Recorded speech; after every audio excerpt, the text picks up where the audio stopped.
Assalamualaikum warahmatullahi wabarakatuh. Selamat datang kawan-kawan semuanya di channel channel ngobrol atau ngobrol horor. Seperti biasa ada kami berdua, ada Biru, ada Bro Ayung di sana yang mau berbagi kisahnya ke kawan-kawan semuanya. Dan mungkin cepat aja ya. Yang jelas kami mengucapkan banyak-banyak terima kasih atas semua support dan dukungan dari kawan-kawan semuanya dalam bentuk apapun, termasuk super thanks juga, terima kasih banyak. Bro Ayung, apa kabar hari ini? Alhamdulillah baik. Baik. Ya. Jawabnya nggak bersemangat gitu. Alhamdulillah baik. Oh ya kayak gitu. Ya. Sama yang kedua, hari ini ada cerita apa ini? Hari ini ada cerita, tentu datang kemari kalau nggak bawa cerita, mending bawa oleh-oleh. Mending bawa oleh-oleh. Iya. Tapi memang nyambut gawe ya cerita Bi. Iya betul. Iya. Gimana ada cerita apa hari ini? Kok kayak hari ini tuh kayak bingung atau gimana gitu? Ada sedikit trouble di jalan tadi, tapi nggak masalah. Okay. Nggak masalah. Tapi nggak masalah. Iya, udah nyampe sini. Monggo Bro Ayung. Kita kesampingkan semuanya, kita fokus di asik. Oke, ya cerita ya. Cerita silakan. Baik, ini ada sebuah kisah. Kisah ini sebenarnya kisah udah lama sekali, tapi baru dapat itu semalam.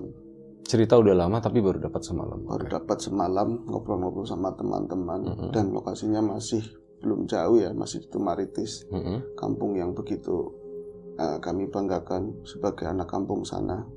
Iya, Bi ya. Betul.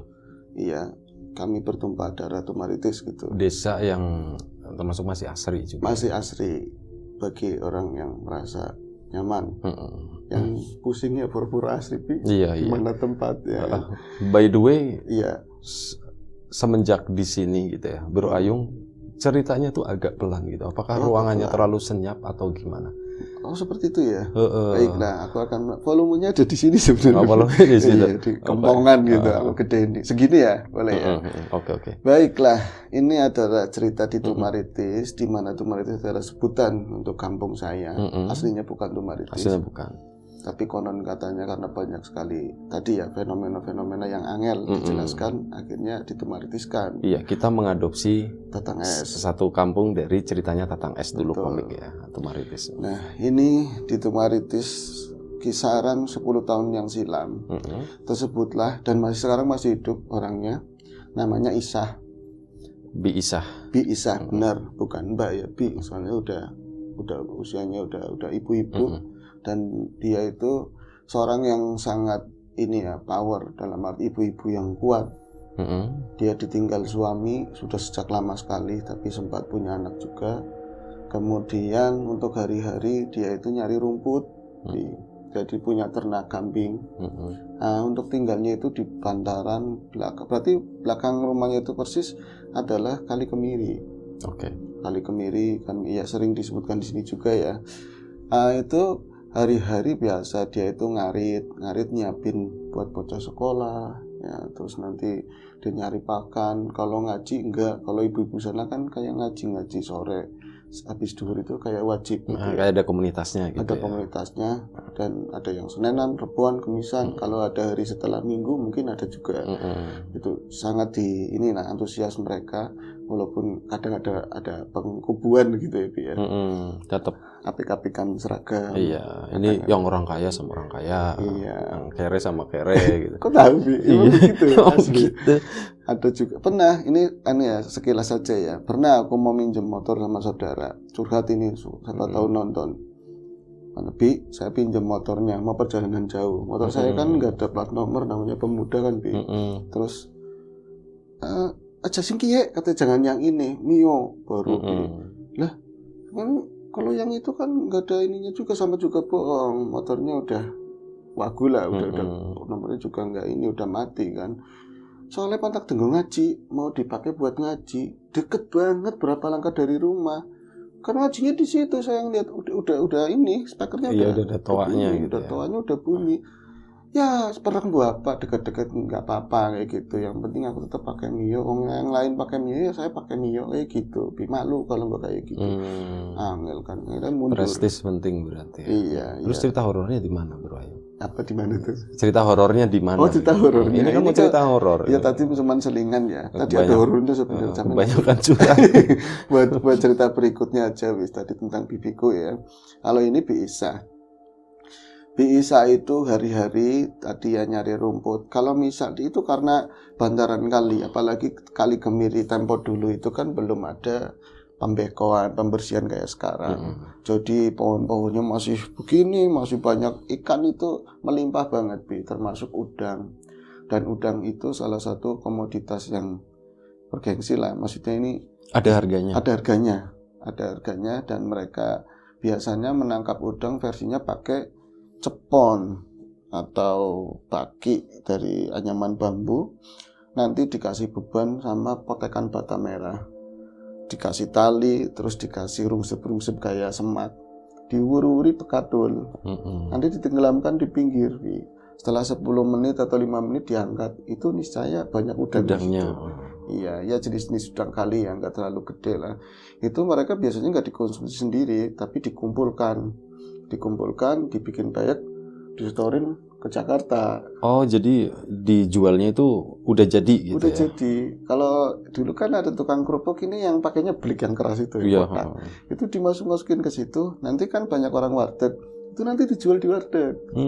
Dari sini barangnya. Iya, barangnya dari situ. Nah, termasuk bisa buat cari ya tambahan iseng-iseng kalau sore udah ngasih umpan kambing gitu kan. Dia sering masang udang, apalagi kalau misalnya kondisi air itu pekat, butek. Kalau bening justru kurang. Tapi kalau butek musim hujan kayak sekarang, itu udang cenderung di pinggir. Makanya kan bisa. Sekarang kayaknya masih, karena aku pernah lewat belakang rumah lagi mau strike sama teman-teman, masih ada tumpukan bagi itu. Iya. Walaupun nggak semuanya kondisinya prima, tapi mungkin masih dipakai gitu ya. Dan ini cerita horor dialami sama Bisa ketika dia itu sore hari banget.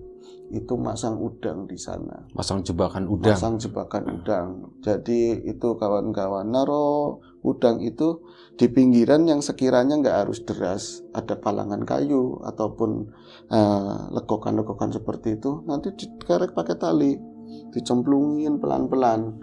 Nah itu kan nanti udang pada ngumpul di situ. Nanti versinya 3 meter atau 5 meter taruhin satu kayak gitu. Per 10 menit diangkat, nanti dikumpulin. Nah ini kan ada, bukan ini ya, tapi kekurangan, bukan masalah ngomongin si Mbak Buisa ya. Dia itu ada kekurangan pendengaran. Budeknya maksimal, Bi. Oh, Bu Max berarti. Budeknya maksimal. Jadi ya itu harus, aku kalau ngobrol sekarang pun dia kan kadang-kadang lewat ke tongkrongan kami gitu. Dia gerapiak tapi disapa bodo amat.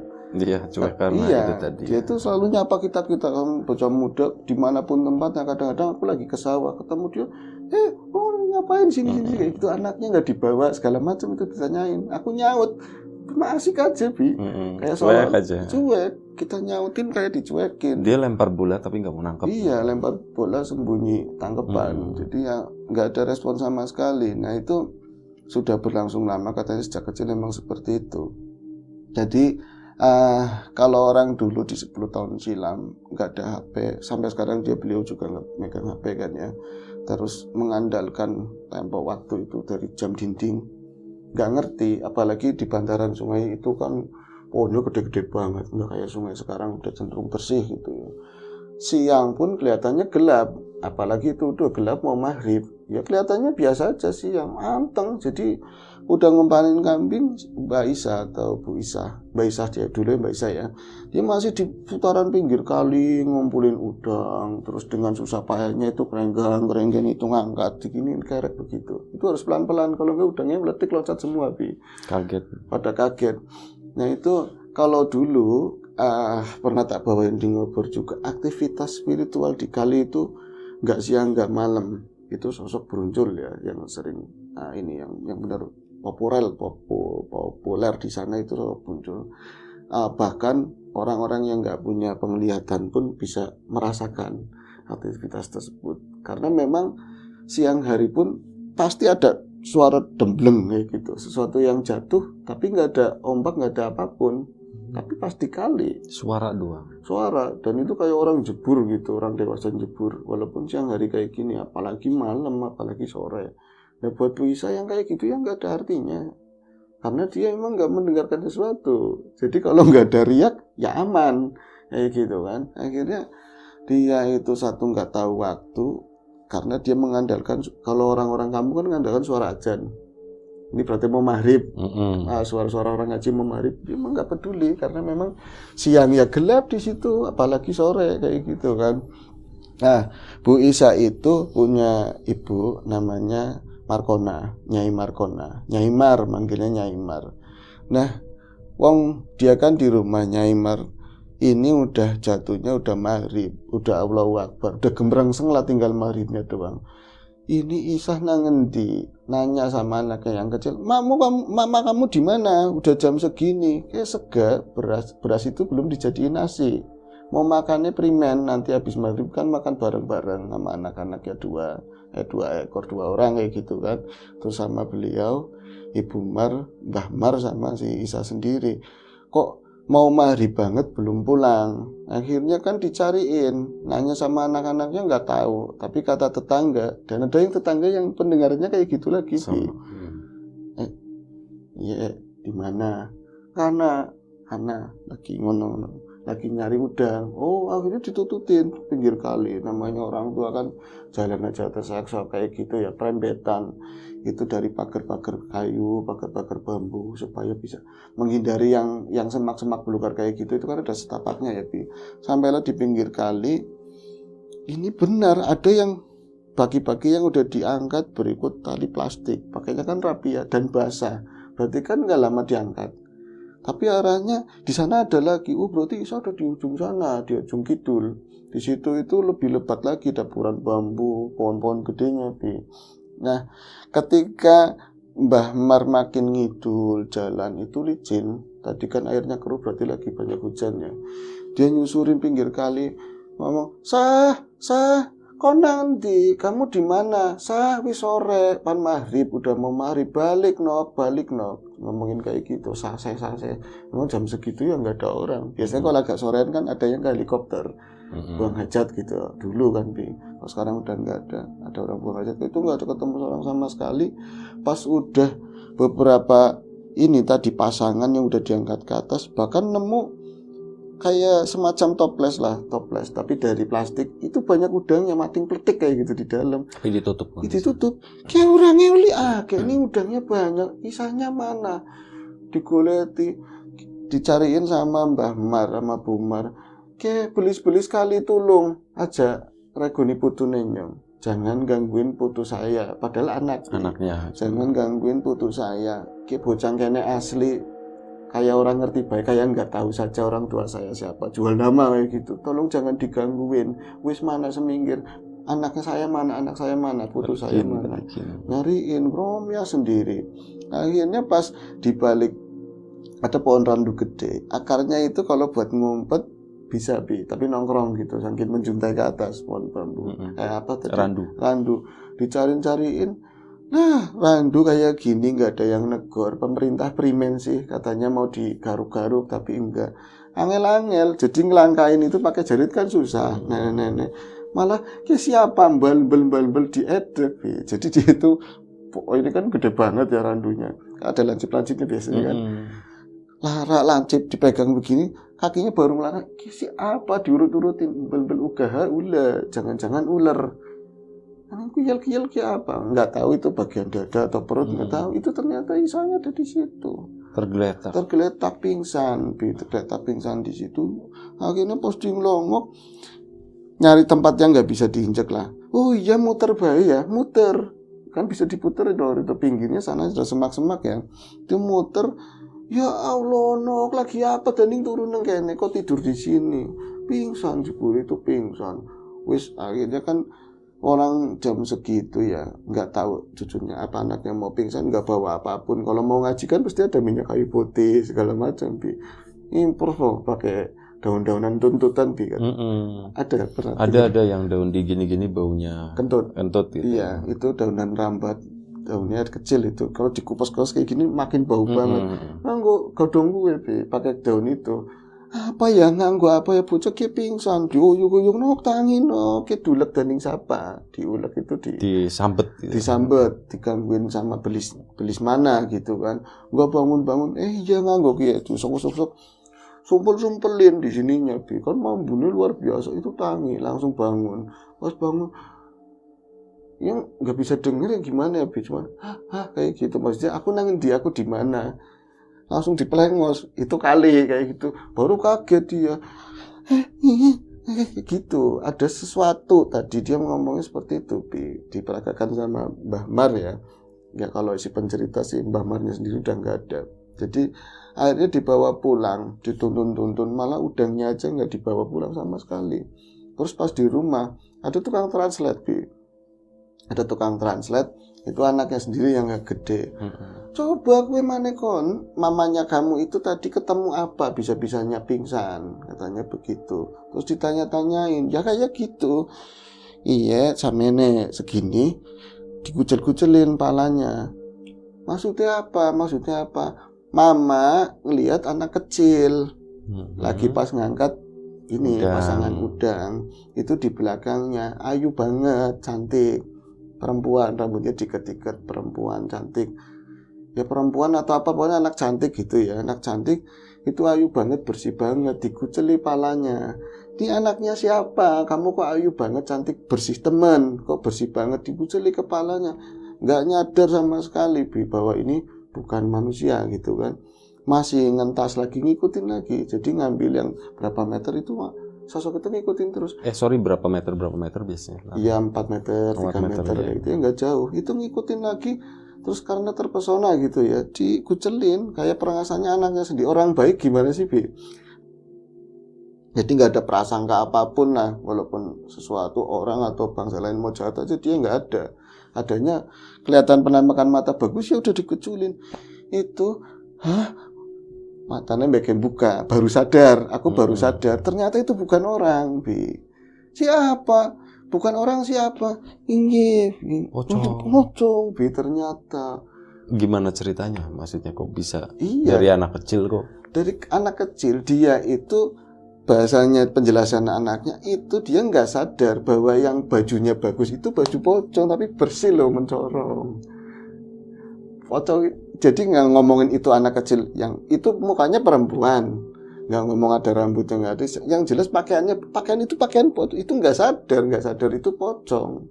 Jadi pokoknya ada anak kecil ngikutin, kan posisinya seperti ini, segini kecil, sadine kon, sadinya kamu kayak gitu loh, ngikutin di belakangnya terus dikuceli di kepalanya, katanya enggak itu pocong.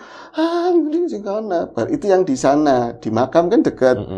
Di makam berarti di sana orang mati, berarti kan pocong. Aku nggak sadar kalau itu memang pocong, tapi aku kelalen, aku lupa kayak gitu loh. Jadi ngeh-ngehnya itu udah ngumpulin, udah ngambil 2 taburan ya, 2 ini pasangan, terus diliatin lagi, dia baru ngeh, oh bentuknya kayak gini, tangan masih megangin kayak gitu, kayak gitu, terus letak, berarti kaget terus ngeletak, ini genjut, Bi, ada kena pucuk-pucukannya itu sih yang lancip-lancipnya ini, pohon randu, akhirnya kan jatuh pingsan, kayak gitu kan. Bagaimana kon, mamanya kamu diudini pocong anakan katanya, Bi, pocong cilik. Itu dia sebelum pingsan katanya, sebelum pingsan masih bisa melihat itu jalan ucuk anak ke arah talut, Bi. Talut itu? Talut yang sekarang itu, yang kemarin di Jamal itu loh. iya. Turusannya yang pinggir kali ke sana. Ya wis mulane kamu sambil peragaan seakan-akan ngomong gitu ya. Makanya kamu kalau udah sore, udah ini, jangan ke sana, jangan ke kali. Jangan ke sana. Ada pocong ini. Ya, jangan kayak gitu. Akhirnya iya. Aus minum. Iya kelalen belum diminumin. Itu yang nonton banyak, Bi. Pas di rumah tuh. Tapi ya orang tua bawa Isa kan, orang tua udah manula begitu ya, bawa Isa kan badannya gede. Itu kayak apa terseok-seoknya itu, bawa marip-marip gitu, kebun gelap kayak gitu. Nah, namanya wong kayak gitu ya 3 harinya terulang lagi, Bi. Kejadian yang persis sama kayak gitu. Jadi nggak ada kapoknya lah. Wong kemarin aja nggak takutnya kan kalau udah 3 hari kemudian dia mengulangi masang udang lagi. Pasang udang lagi sampai sore. Sampai sore, jamnya sama segitu. Ya tadi kan bisa ngelihatnya kan di jam dinding. Artinya masih siang. Yang penting saya udah ngempanin kambing, kewajiban saya udah. Tapi kali ini udah nanak nasi. Oh, udah Nanak nasi. Nanti ada udang yang mau digoreng kayak gitu buat lauk. Nanti udah cariin gitu berarti. Iya, nggak dicariin, aman kayak gitu. Aman. Tapi kan orang tua lagi-lagi jam segini Belum belum pulang. pulang, uga-uga, jangan-jangan dia ada di kali lagi, udah nggak nanya tetangga, Langsung menuju ke sana. langsung menuju ke tadi ke arah kali, tapi karena belajar dari pengalaman kemarin, saya motong jalan, jadi arah kebalikannya dari jalan gede loh, dari lebih cepat. Iya, datangnya dari arah kidul, pas di tempat lokasi yang mirip, tapi nggak di tadi ya, nggak di randuan ya, di bawah dapuran bambu, tapi masih banyak seberangnya itu bagian kebunnya itu pisang semua, dapuran-dapuran pisang liar. Di situ ngelihat anaknya si Isa lagi ngucelin itu, Bi. Itu yang ngelihat nyimarnya. Yang dikucelin itu anak kecil apa pocong? Pocong kecil. Pocong kecil. Pocong kecil dari jauh. Yang aku gawe, ini yang kata yang cerita ya. Yang gawe aku, kata Mbak Mar, yang gawe aku gobloge, itu bodohnya. Aku ya bocah masang orang sama siapa? Nggak Masih ngecerita nanya. kemarin. Dan nggak itu sosok pocong. Padahal dari jauh ya kelihatan sosok itu, Bi. Tapi ya dikuceli karena mungkin ininya gendeng gitu ya, Bi. Dikucelin kan nggak ada kelihatan naik gitu ya. Terus dari jauh ketutupan sama tubuhnya anaknya sendiri. Jadi ini sama siapa? Ngertinya sama cucunya sendiri. Jadi nggak kontrol loh di rumah itu cucu pada komplit apa enggak. Kenapa orang nalar, katanya nggak nalar. Kemarin aja udah ditakut-takutin pocong. Sekarang di jam yang sama kok masih di pinggir kali juga kayak gitu. Akhirnya itu bergegas ke sana ya. Diburu lah si anaknya. Saya balik kok. Wingi kelalen. Kemarin itu lupa. Kamu habis digangguin sosok begituan. Kok jam segini masih dumblak-dumbluk di kali. Masih nunduk-nunduk di kali. Nggak kepleset primen. Tapi bocah tadi digawa-gawa. Itu bocah kok dibawa-bawa udah jam segini. Dikirain cucunya. Melas, kirain cucunya. Pas udah deket masih nanya-nanya. Jadi si pasangan itu baru ada yang belum diangkat begitu talinya masih megang nyimarnya. Jadi ngertinya cucunya. Akeh apa ora sah? Banyak apa enggak, Bi? Masih nanyain begitu. Oleh akeh apa ora? Isanya enak, tinggal nunjuk doang itu. Apa ini tempat wadahannya? Lumayan ya, kengko digawa ke Jakarta. Ini dibawa ke Jakarta, dibikin di warteg ya dijual. Loh, pas nglinguk, kirain putune aku. Loh, gue ini melu ciluk kayak gitu, Bi. Di balik tubuhnya si Isa. Nengok ke arah nyimar. Itu emang bocah kecil perempuan, tapi emang nggak rusak, mukanya nggak rusak, bener-bener kayak anak kecil biasa. Anak kecil, jadi kayak semacam bocah-bocah 4 atau 5 tahun meninggal lah kayak gitu. Dan pocongnya juga bersih. Oh, pocongnya kecil berarti ya, 4-5 kecil, tahun ya. Begini, ya kan segini ngomongnya kan, segitu. Dan dia cuma nengok begini, terus pas udah balik lagi ke arah yang dia nggak bisa ngeliat, ketutupan arahnya itu nggak ada. Oh, Maksudnya ngilang nggak ada. gitu aja. Nah itunya yang Isanya yang bikin geli itu, Isanya nyariin. Jadi ke arah mamanya kalau bisa ngomong, mana bocahnya mana? Iya. Itu bocahnya mana? Anaknya, seolah-olah anaknya aku. Di pandangannya begitu, Bi. Kalau kayak kali kedua itu pas ditanya ditranslate sama anak yang di rumah gitu, katanya itu pengasannya anaknya sendiri. Jadi nggak nambah sosok pocong yang kedua kalinya. Tapi si nyimarnya Ngelihatnya ngelihat pocong. terus gimana reaksinya? Langsung terus ditarik-tarik, ayo balik jaringnya. Enggak, jangan, nggak mau. Nyariin bocah. dulu. Bocah kan berangkatnya bareng, harus pulangnya bareng. Kayak angel, Bi, udah tua, udah bungkuk begini mau praktekin pocong kan angel, Bi. Jadi kan kie ngono kayak gini. Ini bukan bocah, tapi ini yang kemarin. Cuma melongo doang. Alah, kesuwen ditarik, Bi. Pas yang jelasin anaknya mungkin bahasa ininya lebih lebih ini ya. Akhirnya congok, yang kemarin yang gini gitu. Pas balik anaknya ada lengkap gitu. Anaknya ada. Anak di sana siapa gitu. Kayak gitu bareng semua. Tetangganya juga sah. Ya seperti itu semua. Aku semalam, kapan itu peristiwanya? Udah ada 10 tahunan. Berarti udah anaknya udah 2. Anaknya udah sekarang udah perawan-perawan semua. Ya masih kecil-kecil anaknya juga gitu. Oke. 10 tahun berarti belum terlalu lama lah. Belum terlalu lama. Oke. Bro Ayung. Udah Bro Ayung ceritanya baik. Terima kasih. Satu pengalaman dari Bisa sama Nyimar ya. Di Talut. yang melihat sosok pocong kecil seperti itu. Baik, terima kasih Bro Ayung. Kawan-kawan di rumah juga terima kasih banyak. Kita mohon maaf misalnya ada sesuatu yang nggak berkenan di mata, di hati, di telinga kawan-kawan semuanya, mohon dimaafkan. Doa terbaik dari kami untuk kawan-kawan semuanya, dimudahkan segala sesuatunya, termasuk kemudahan dalam hal rezeki. Yang sakit segera diberi kesembuhan, yang sehat tetap dijaga kesehatan. Sampai jumpa di episode selanjutnya Ngobrol Horor. Jaga kesehatan kawan-kawan semuanya. Assalamualaikum warahmatullahi wabarakatuh.